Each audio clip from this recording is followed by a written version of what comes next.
गुरु की अवहेलना से इंद्र के दैत्यों द्वारा पराजय। समुद्र मंथन। शंकर जी की कृपा से कालकूट विष से सबकी रक्षा। विविध रत्नों का प्राकट्य तथा लक्ष्मी जी का प्रादुर्भाव। लोमश जी कहते हैं, एक समय देवराज इंद्र संपूर्ण लोकपालों तथा ऋषियों से घिरे हुए अपनी सुधर्मा सभा में बैठे थे। वहां सिद्ध और विद्याधर गण उनकी विजय के गीत गा रहे थे।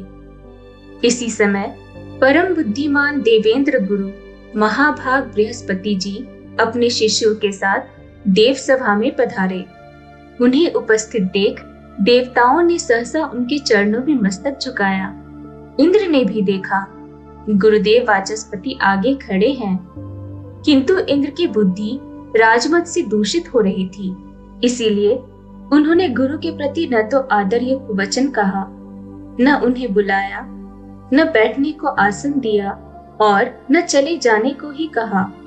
खोटी बुद्धि वाले इंद्र को राज्य की मद से उन्मत्त जानकर देवताओं के आचार्य बृहस्पति कुपित हो वहां से अंतर्धान हो गए। उनके चले जाने पर देवताओं के मन में बड़ा खेद हुआ। यक्ष, नाग, गंधर्व तथा ऋषिगण भी उदास हो गए।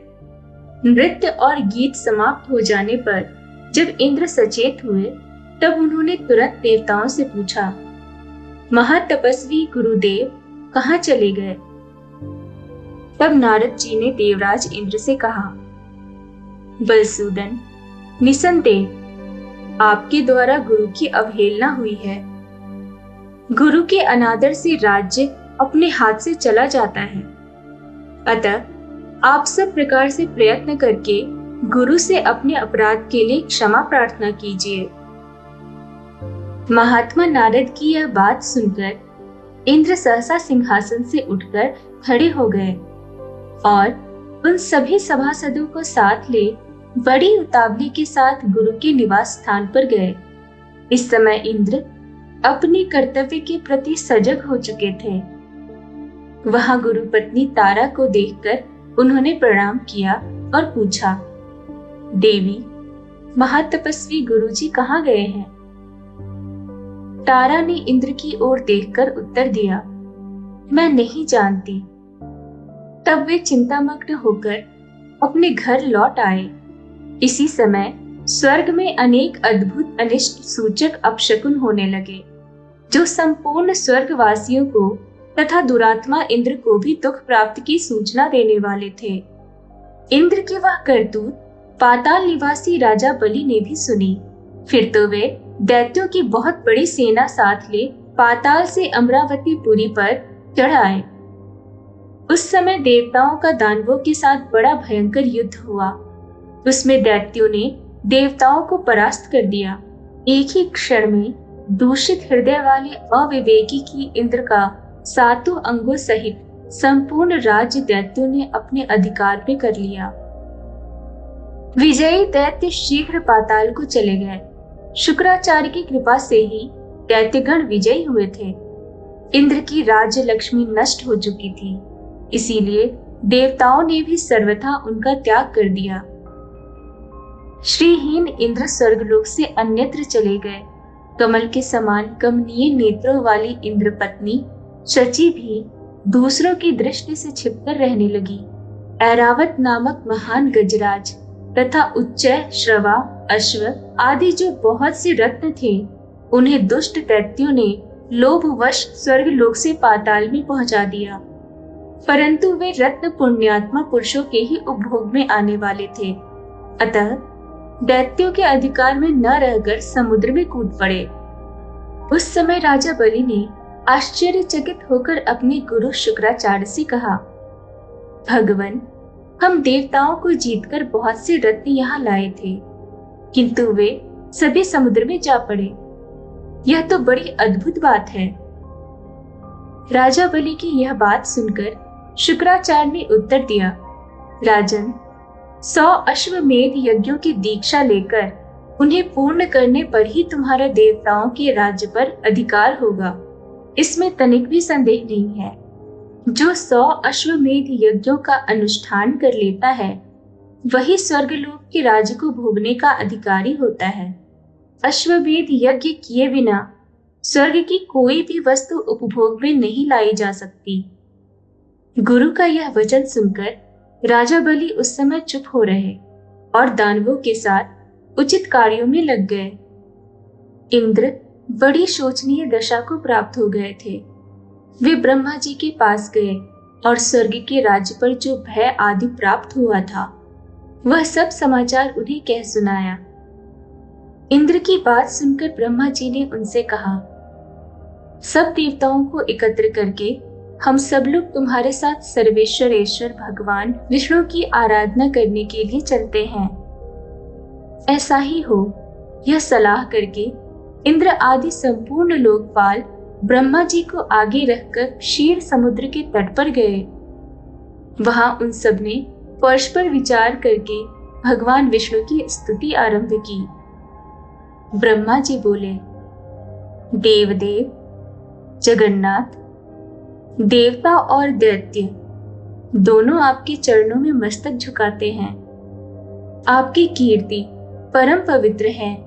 आप अविनाशी और अनंत हैं। परमात्मन, आपको नमस्कार है। रमापते, आप यज्ञ हैं, यज्ञ रूप हैं तथा यज्ञांग हैं। अतः आज कृपा करके देवताओं को वरदान दीजिए।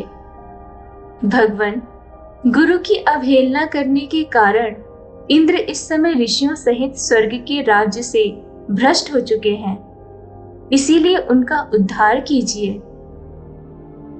देव देव जगन्नाथ, सुरासुर नमस्कृत, पुण्य श्लोकाव्ययांत, परमात्मन्मोस्तुते, यज्ञो असि, यज्ञ रूपो असि, यज्ञांगो असि, रमापते, ततो अद्य कृपया विष्णु देवानां वरदो भव। गुरोरवज्ञा चाद्य भ्रष्ट राज्य शतक्रतुः, जातः स ऋषिभिः साकं तस्मादीनं समुद्धर।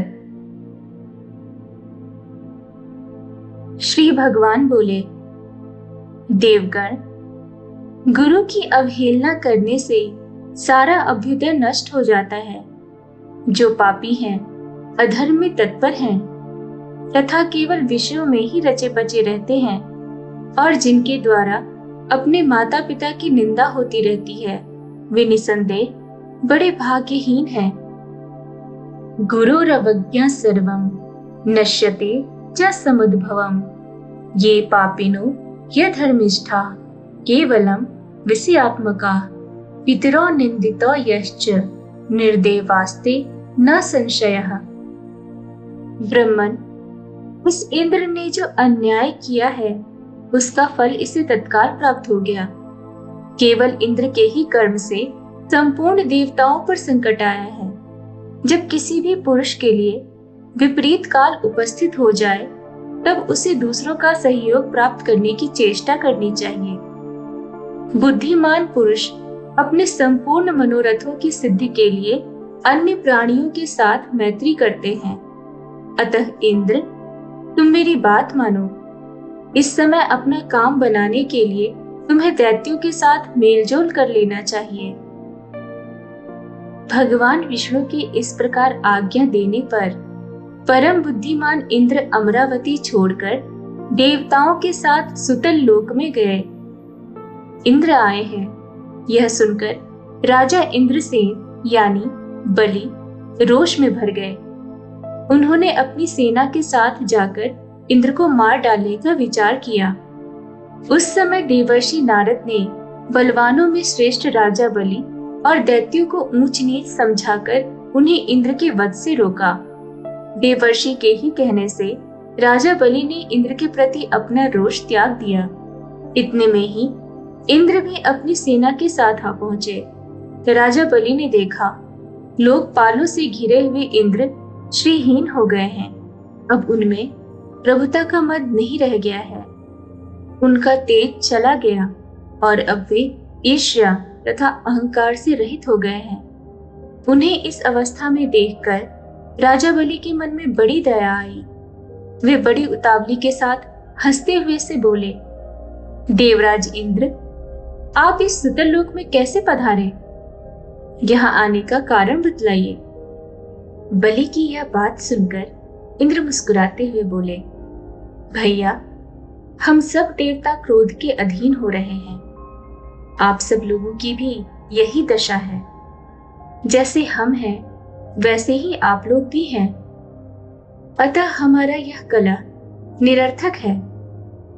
भाग्यवश आपने मेरा संपूर्ण राज्य एक क्षण में ही ले लिया तथा बहुत से रत्न भी स्वर्ग से यहाँ उठा लाए, परंतु वे सभी रत्न तत्काल ही जहाँ के थे वहीं चले गए। अतः विद्वान पुरुष को एक दूसरे से मिलकर कर्तव्य के विषय में विचार करना चाहिए।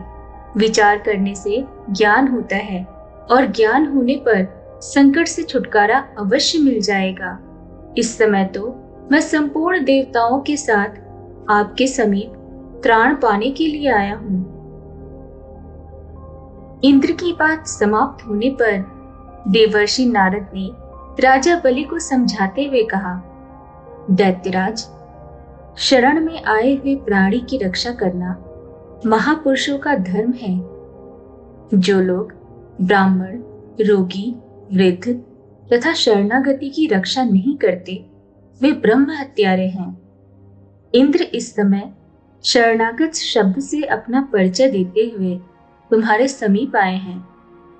अतः इनका भली भांति रक्षण और पोषण करना तुम्हारा परम कर्तव्य है। इसमें तनिक भी संदेह की बात नहीं है। धर्मो हि महतामीश शरणागत पालनम शरणागतम च विप्रम च रोगिणम वृद्धमेव च य एतान् च रक्षन्ति ते वै ब्रह्महणो नराः। शरणागत शब्देन आगतस्त्व सन्निधौ संरक्षणीय पोष्यश्च त्वया नास्त्यत्र संशयः। देवर्षि नारद के यूं कहने पर कर्तव्य और अकर्तव्य के ज्ञान में कुशल दैत्यराज बलि ने स्वयं भी अपनी बुद्धि से विचार किया। तदनंतर लोकपालों और देवताओं सहित इंद्र का बड़े सम्मान के साथ स्वागत सत्कार किया तथा उनके मन में विश्वास उत्पन्न करने के लिए अनेक प्रकार की सच्ची शपथें भी खाईं। इंद्र ने भी राजा बलि को विश्वास दिलाने वाली शपथें खाईं। देवराज इंद्र स्वार्थ साधन में तत्पर रहते हैं और अर्थशास्त्र में ही उनकी विशेष प्रवृत्ति है। उन्होंने शपथ खाकर राजा बलि के साथ सुतल लोक में ही निवास किया। वहां रहते हुए उन्हें अनेक वर्ष व्यतीत हो गए। एक दिन बलि की सभा में बैठे हुए नीति निपुण देवराज इंद्र ने बलि को संबोधित करके हंसते हुए कहा, वीरवर, हमारे हाथी, घोड़े आदि नाना प्रकार के बहुत से रत्न जो इस समय तुम्हें प्राप्त होने योग्य हैं, तत्काल ही समुद्र में गिर पड़े हैं। अतः हम लोगों को समुद्र से उन रत्नों का उद्धार करने के लिए बहुत शीघ्र प्रयत्न करना चाहिए। तुम्हारे कार्य की सिद्धि के लिए समुद्र का मंथन करना उचित है। इंद्र के इस प्रकार प्रेरणा देने पर बलि ने शीघ्रता पूर्वक पूछा, यह समुद्र मंथन किस उपाय से संभव होगा? इसी समय मेघ के समान गंभीर स्वर में आकाशवाणी हुई, देवताओं और दैत्यों, तुम क्षीर समुद्र का मंथन करो। इस कार्य में तुम्हारे बल की वृद्धि होगी, इसमें तनिक भी संदेह नहीं है। मंदराचल को मथानी और वासुकी नाग को रस्सी बनाओ। फिर देवता और दैत्य मिलकर मंथन आरंभ करो। यह आकाशवाणी सुनकर सहस्त्रों दैत्य और देवता समुद्र मंथन के लिए उद्यत हो सुवर्ण के सदृश कांतिमान मंदराचल के समीप गए। वह पर्वत सीधा, गोलाकार, बहुत मोटा और अत्यंत प्रकाशमान था। अनेक प्रकार के रत्न उसकी शोभा बढ़ा रहे थे। चंदन, पारिजात, नागकेशर, जायफल और चंपा आदि भांति भांति के वृक्षों से वह हरा भरा दिखाई देता था। उस महान पर्वत को देखकर संपूर्ण देवताओं ने हाथ जोड़कर कहा, दूसरों का उपकार करने वाले महाशैल मंदराचल, हम सब देवता तुमसे कुछ निवेदन करने के लिए यहाँ आए हैं, उसे तुम सुनो। उनके यूं कहने पर मंदराचल ने देहधारी पुरुष के रूप में प्रकट होकर कहा, देवगण, आप सब लोग मेरे पास किस कार्य से आए हैं, उसे बताइए। तब इंद्र ने मधुर वाणी में कहा, मंदराचल, तुम हमारे साथ रहकर एक कार्य में सहायक बनो। हम समुद्र को मथकर उससे अमृत निकालना चाहते हैं। इस कार्य के लिए तुम मथानी बन जाओ। मंदराचल ने बहुत अच्छा कहकर उनकी आज्ञा स्वीकार की और देव कार्य की सिद्धि के लिए देवताओं, दैत्यों तथा विशेषतः इंद्र से कहा, पुण्यात्मा देवराज, आपने अपने वज्र से मेरे दोनों पंख काट डाले हैं, फिर आप लोगों के कार्य की सिद्धि के लिए वहां तक मैं चल कैसे सकता हूँ। तब संपूर्ण देवताओं और दैत्यों ने उस अनुपम पर्वत को क्षीर समुद्र तक ले जाने की इच्छा से उखाड़ लिया, परंतु वे उसे धारण करने में समर्थ न हो सके। वह महान पर्वत उसी समय देवताओं और दैत्यों के ऊपर गिर पड़ा। कोई कुचले गए, कोई मर गए, कोई मूर्छित हो गए, कोई एक दूसरे को कोसने और चिल्लाने लगे तथा कुछ लोगों ने बड़े क्लेश का अनुभव किया। इस प्रकार उनका उद्यम और उत्साह भंग हो गया। वे देवता और दानव सचेत होने पर जगदीश्वर भगवान विष्णु की स्तुति करने लगे। शरणागत वत्सल महाविष्णु, हमारी रक्षा कीजिए, रक्षा कीजिए। आपने ही इस संपूर्ण चराचर जगत को व्याप्त कर रखा है। उस समय देवताओं का कार्य सिद्ध करने के लिए गरुड़ की पीठ पर बैठे हुए भगवान विष्णु सहसा वहां प्रकट हो गए। वे सबको अभय देने वाले हैं। उन्होंने देवताओं और दैत्यों की ओर दृष्टिपात करके खेल खेल में ही उस महान पर्वत को उठाकर गरुड़ की पीठ पर रख लिया। फिर वे देवताओं और दैत्यों को क्षीर समुद्र के उत्तर तट पर ले गए और पर्वत श्रेष्ठ मंदराचल को समुद्र में डालकर तुरंत वहां से चल दिए। तदनंतर सब देवता दैत्यों को साथ लेकर वासुकी नाग के समीप गए और उनसे भी अपनी प्रार्थना स्वीकार कराई। इस प्रकार मंदराचल को मथानी और वासुकी नाग को रस्सी बनाकर देवताओं और दैत्यों ने क्षीर समुद्र का मंथन आरंभ किया। इतने में ही वह पर्वत समुद्र में डूबकर रसातल को जा पहुंचा। तब लक्ष्मीपति भगवान विष्णु ने कच्छप रूप धारण करके तत्काल ही मंदराचल को ऊपर उठा दिया। उस समय यह एक अद्भुत घटना हुई। फिर जब देवता और दैत्यों ने मथानी को घुमाना आरंभ किया, तब वह पर्वत बिना गुरु के ज्ञान की भांति कोई सुदृढ़ आधार न होने के कारण इधर उधर डोलने लगा। यह देख परमात्मा भगवान विष्णु स्वयं ही मंदराचल के आधार बन गए और उन्होंने अपनी चारों भुजाओं से मथानी बने हुए उस पर्वत को भली भांति पकड़कर उसे सुखपूर्वक घुमाने योग्य बना दिया।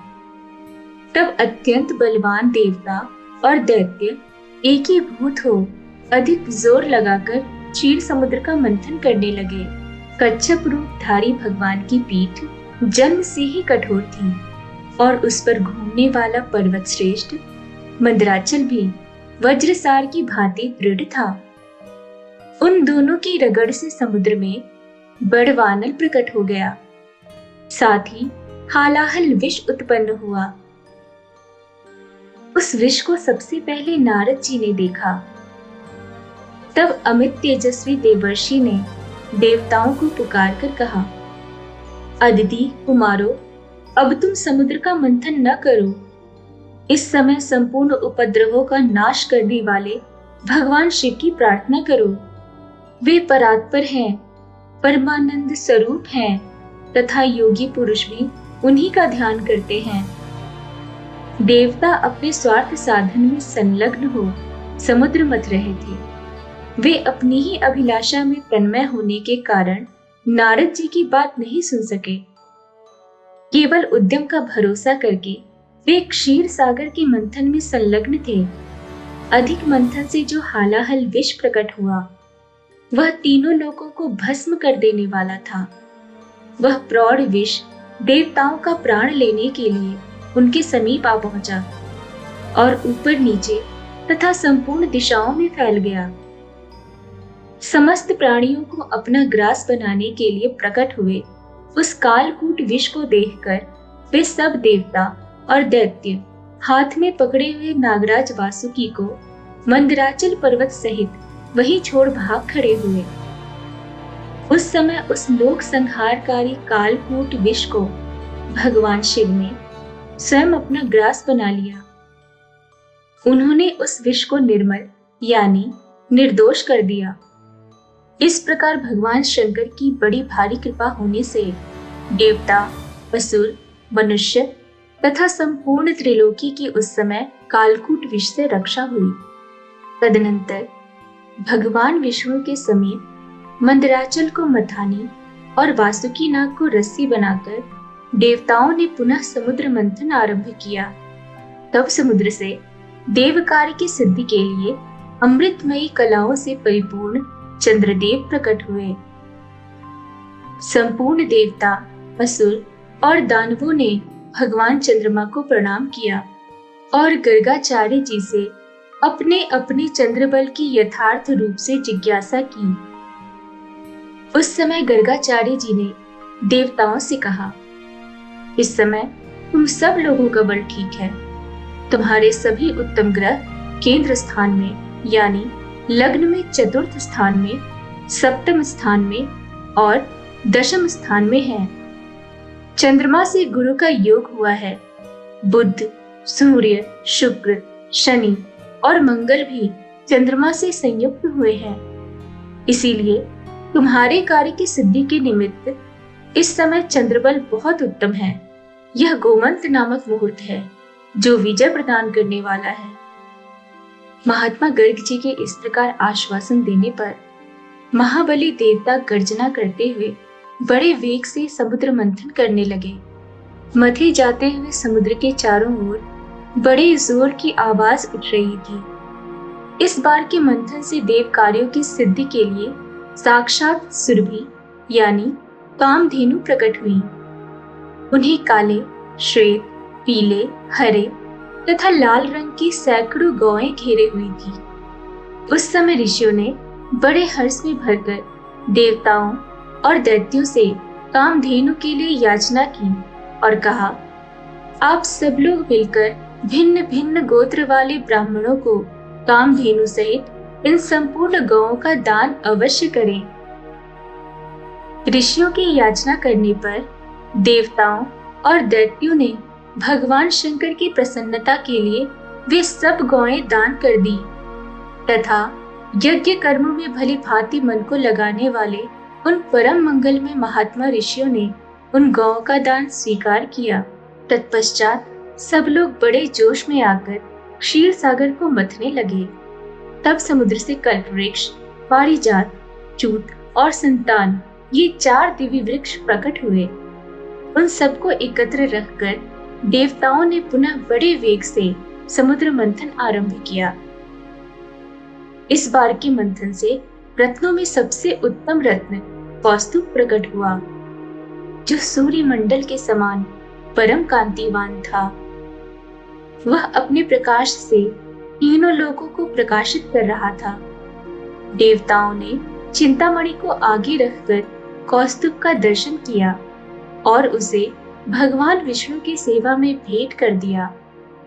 तदनंतर चिंतामणि को मध्य में रखकर देवताओं और दैत्यों ने पुनः समुद्र को मथना आरंभ किया। वे सभी बल में बढ़े चढ़े थे और बार बार गर्जना कर रहे थे। अब की बार उस मथे जाते हुए समुद्र से उच्च स्रवा नामक अश्व प्रकट हुआ। वह समस्त अश्व जाति में एक अद्भुत रत्न था। उसके बाद गज जाति में रत्नभूत ऐरावत प्रकट हुआ। उसके साथ श्वेत वर्ण के 64 हाथी और थे। ऐरावत के 4 दांत बाहर निकले हुए थे और मस्तक से मद की धारा बह रही थी।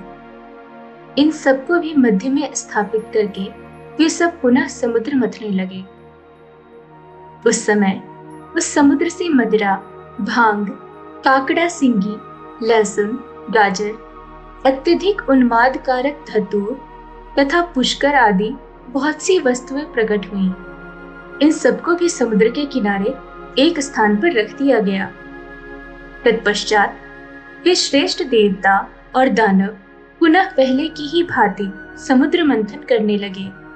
अब की बार समुद्र से संपूर्ण भुवनों की एकमात्र अधीश्वरी दिव्य रूपा देवी महालक्ष्मी प्रकट हुई, जिन्हें ब्रह्मवेत्ता पुरुष आणविक शिकी यानी वेदांत विद्या भी कहते हैं। इन्हीं को दूसरे लोग मूल विद्या कहकर पुकारते हैं।